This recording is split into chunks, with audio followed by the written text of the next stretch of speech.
अब क्या करते हैं, हम तो धन मांगने आते हैं और कहते हैं जो जन मेरी शरण है ताका हूँ मैं दास। अब दास देख लो किसा होया करे। दास किसे कहते हैं, दास की परिभाषा सुनाता हूँ। एक बार अब्राहम सुल्तान अदम जो राजा था, उसने घर त्याग दिया था, परमात्मा की कृपा से घर त्याग दिया था और वो किसी चला गया, एक आश्रम में रुक गया। उस आश्रम में सब दास कहें अपने आप को, फलाना दास फलाना दास, और थोड़ी बात पर एक दूसरे का न्याख काट लड़ने लगे, तू क्या बन रहा है। तब अब्राहिम सुल्तान अधम जिसकी दास कथा सुनाना जा रहा है, इसका थोड़ा सा लिंक बीच में और आ गया।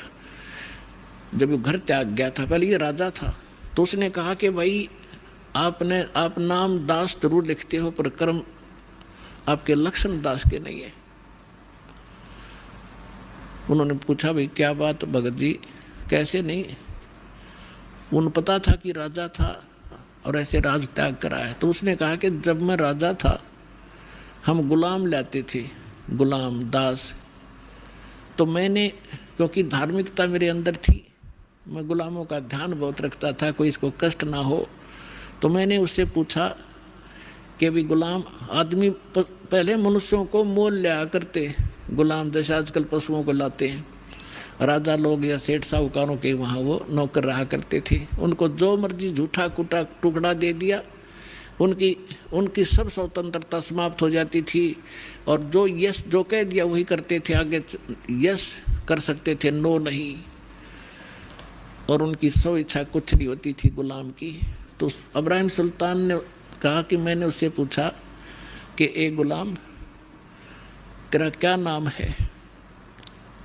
उसने कहा कि दास को जिस नाम से पुकारोगे गुलाम का वही नाम होगा, हमारा कोई नाम नहीं होता, कोई बुंडा सुंडा गुंडा कुछ भी कहना हाजिर खड़ा पाऊंगा। आपको कौन सा भोजन रुचिकार है।